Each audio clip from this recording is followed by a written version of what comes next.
And that's probably what you'll get from me.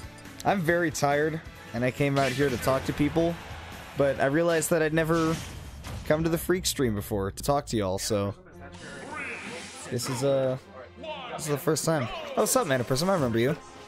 I ran one of your pools at Shockwave. What's that? I ran one of your pools at Shockwave. I remember you. Nice. Yeah. You're pretty chill.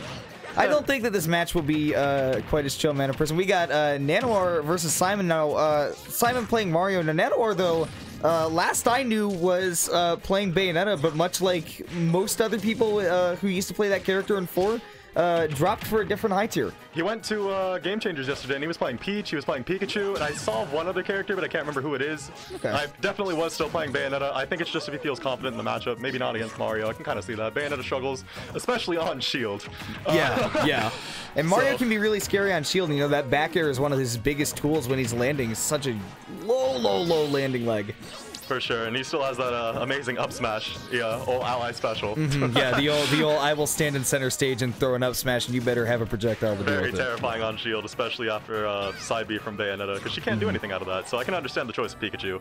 Yeah. Definitely can put a lot more pressure. Oh my gosh, that was that was so brutal, Manaprism.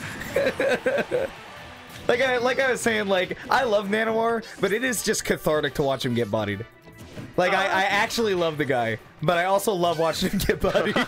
I met him for the first time yesterday, and he seemed pretty alright. Yeah, no, he's not a bad dude.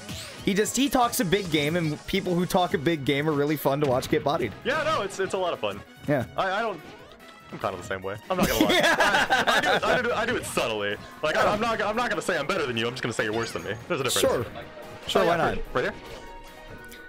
Well, right now, Nanoir, okay, the one thing that he needs to figure out how to do is take that stock. You know, when you look at other Pikachu players like Esam, you know, they'll do a lot of that. They'll do a lot of the going out and edge guarding, and that's probably where Nanoir is going to pick up most of his stocks. But where he struggled in that first one is that he just wasn't throwing Simon off the stage as much or as many times to go ahead and actually get that stock. So also to note there that Nanoir went for those neutral air lightning loops, which is very true for Pikachu. But it is okay, it's not super true, but you do have to read DI. That's something that Esam is super good at doing and why he's able to connect those lightning loops so deep. But up against a character like Mario, it is absolutely DI dependent.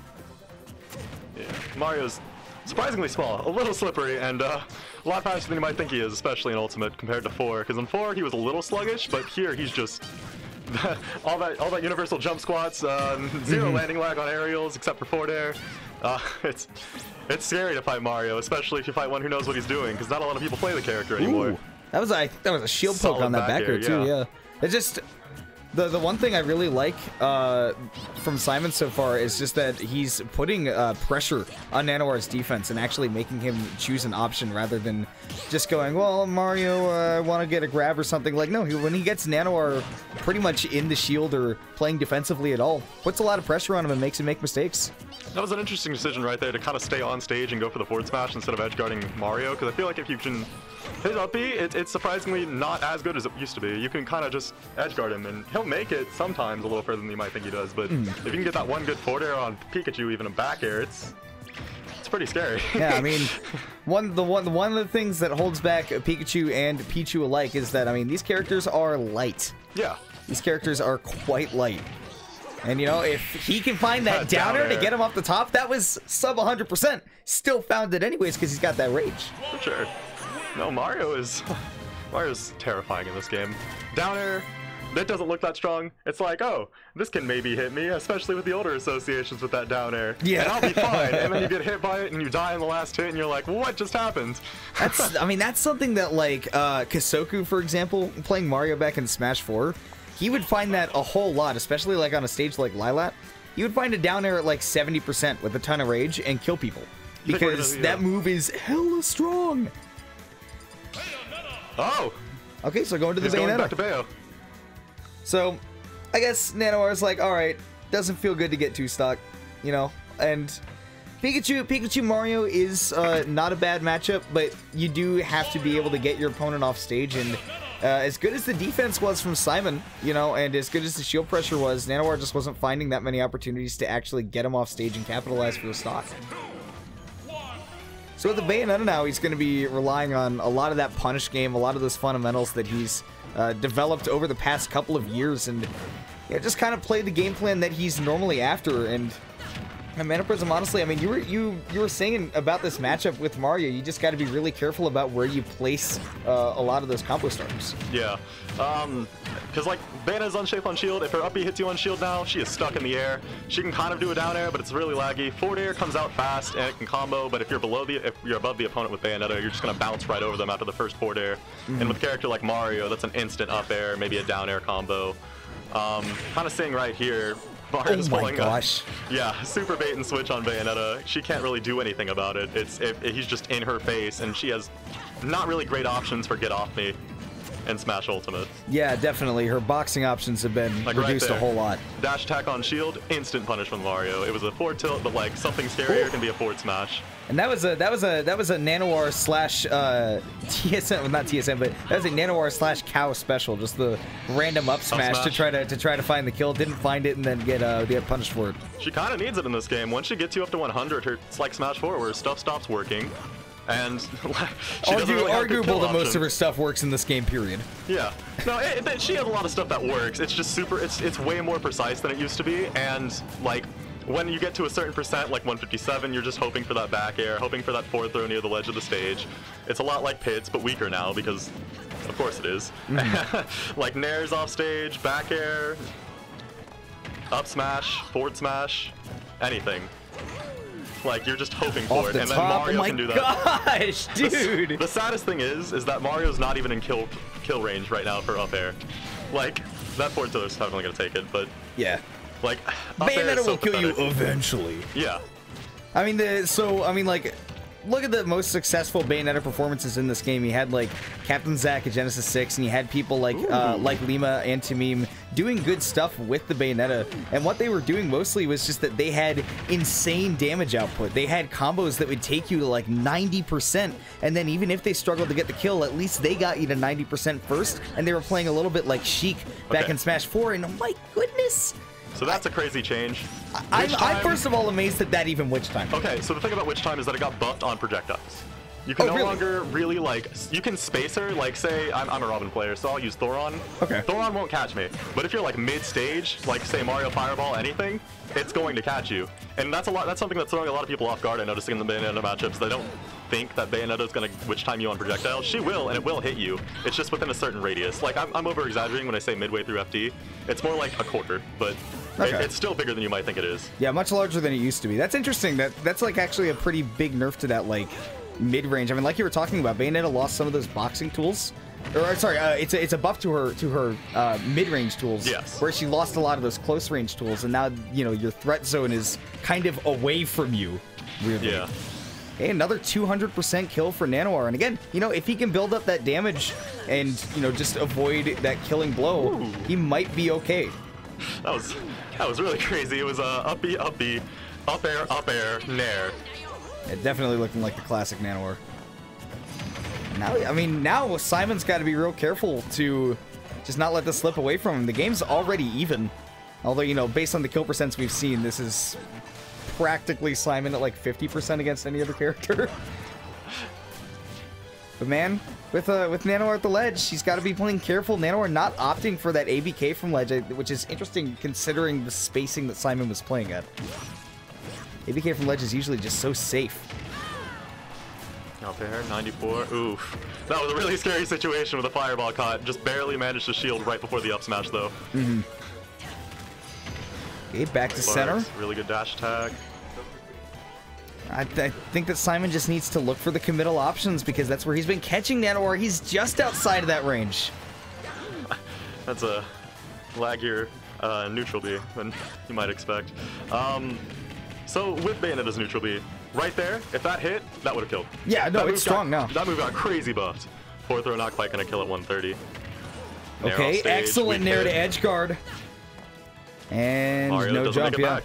That Simon definitely should have done an upward in air dodge, just to at least give him a chance to recover, even if Nanoir would have been able to go off lather, rinse, repeat with the nair. But, man, yeah, comeback for Nanoir. Just Simon was not quite as in the zone. He wasn't quite as locked in as he was at the start of that game, too, where he was finding the kills, building up his percents. And all of a sudden, Nanoir was the one that was taking stocks, even if it was at 200%. He was the one that was winning all of the neutral interactions, and it just slipped away. Okay, PS2 makes sense. Thanks so much. So if it's PS2 now, or maybe not. Oh, Battlefield. That's okay. That's an interesting choice against Bayonetta. I feel like she's really good on platform. Gives her. I mean, we were just playing on Battlefield. Yeah, we're going for a no mix-up. Taking them off that home turf. We're not going back to Clock Tower, but we're going back to Battlefield. I'll show you that I can take you on platforms. Is that the mentality? Did you even play World of Light? No! God, don't remind me. I just got to World of Dark, and it's the worst thing ever. It goes on so long, Dude, and I get to World of Dark, and I'm in the Zelda world, and I'm just like, this is the worst. I still don't have the ability to change the menu music. Yeah, dude, honestly, I got to World of Dark, like 3 weeks into the game, and I just haven't touched World of Light since. Because I'm like, I just want to play this game, dude. I want to get better. I don't want to play with spirits. Improve. Okay, no character changes. Well, I mean, if anybody's been improving, Simon's the one that's been impressing me. I don't know how good he was at the start before this game or anything, because I've never seen him play before, but I'm impressed. I'm impressed by what I've seen. No, this is the first time I've ever seen Simon play, and he's doing really well. I mean, took that game 1 convincingly from Nanoir, and then game 2 is super close on his counter pick. And, you know, take some cojones to run it back. And you know, if he's going to Battlefield, that obviously means if Mario's here, he's looking to get big extensions on his combo game. I think that's what he's looking for. He's looking for slip-ups on platforms, because Bayonetta's really tall. It's really hard to tell if she's going to land on the platform or right below it. Ooh! That last hit of that up air, really nice connection into the back air as well. Yep, easy back air. On shield, Bayonetta. Okay, landing back in, and that's something that Simon hasn't been doing this whole game, so that was a good mix-up where normally if he went all the way past Nanoir without attacking him, he would have just gone without a hitbox and just gone, okay, I'm running away now, I'm resetting to neutral. That time he drifted right back in with the downer, yeah. Solid up smash. Yeah, catching that ABK from ledge. I mean, I guess there's a reason that we've not seen Nanoir go for too many of the ABKs from ledge. He knows that Mario's capable of challenging it. Yeah. Okay, alright, sure. Yeah. Sure, why not? I mean, he gave him an up smash. He's just like, all right, I see you. And he maybe learned, and then he just gave it right back. Just slip up. It's okay. We're good. Woohoo! Speaking of a bad attitude, you're just not gonna let your opponent play the game like that? Like dog, you know, he's just hitting up on the yellow stick over and over. And keep it going, man. Ooh, challenging the Bayonetta recovery is bold as a word. I would personally go for ill-advised. Unless you've got a very specific, probably projectile-based game plan, I wouldn't be going off stage against Bayonetta. That is just it probably won't get you killed, but it's also definitely going to give Bayonetta the stage advantage, like we see right now. But in a situation right there, on that, like, when Bayonetta is coming from a diagonal straight to ledge, you know she's going to afterburner kick. So with Mario, you can just be like, cape, and she's suddenly going the other direction. Throws a lot of players off, especially if it's the first one right there, like that. She won't be able to recover. That up B doesn't have a lot of horizontal momentum. But that being said, you do have to be very confident in when that ABK is going to come out, because your window is small. It's a big hitbox. She's definitely going to mix it up. But like, if you see it coming and you're like, denial of ledge, then for sure. Yeah. All right, seeing a lead from Simon here. Gonna get as much extra credit as he can before he's at like 180 and finally gets killed by Bayonetta. Ooh. It's interesting to see though that Simon's still playing in Nanoir's face. I mean, we were saying that Mario has far better boxing tools than Bayonetta, you know, as far as this matchup goes. Just, you know, he's up. Why not retreat for a little bit? Make Nanoir come to you. Play at that long range where Bayonetta will have to commit. It's really good at getting these back airs right here. Ooh, untechable. Kind of stage spike. Yeah, saw that red splash. That meant that Simon had no chance. Still got a chance to finish off this set against Nanoir, though. We're on last stock, game 3.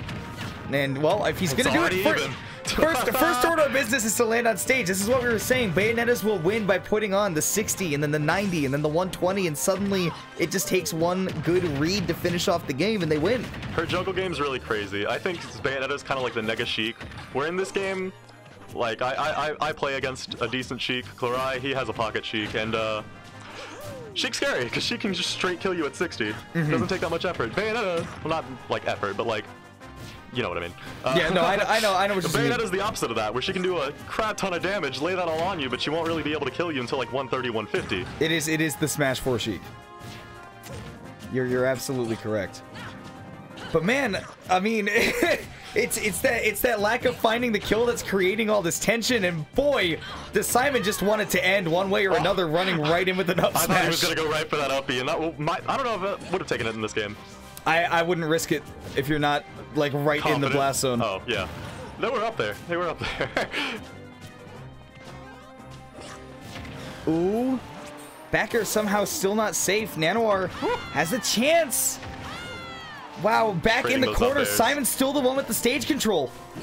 Just needs to not give it up, and he's looking for that burst movement option from Nanoir. One up smash, one forward smash from either of these players, and that's the game. Down smash from Mario could probably even take it at ledge. I like the options that Simon is Back choosing up. on stage. Gun. He's not committing to anything Not too quite. big. That back air on shield is so safe, like we were saying. Good cross up as well. My gosh! Man impressive, how has nobody died yet? What are we watching? Wow, that'll do Definitely it. gonna take it.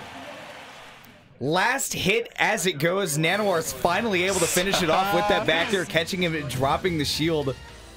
That came down as far to the wire as it could have, and Nanoir, you know, like we said, he's the name that people are more likely to know, I think, over Simon. But Simon, 2-1. Or, you know, losing 2-1, he still took that game from Nanoir and looked solid, like impressive. I'm looking out for Simon in the future. You definitely saw the instant improvement from Nanoir as soon as he switched back to Bayonetta. He's comfy. Back to the comfort zone. Yeah. He's straight chilling, like I'm chilling on this couch. Peach, all like new characters for him. I think Bayonetta's it. Yeah. Like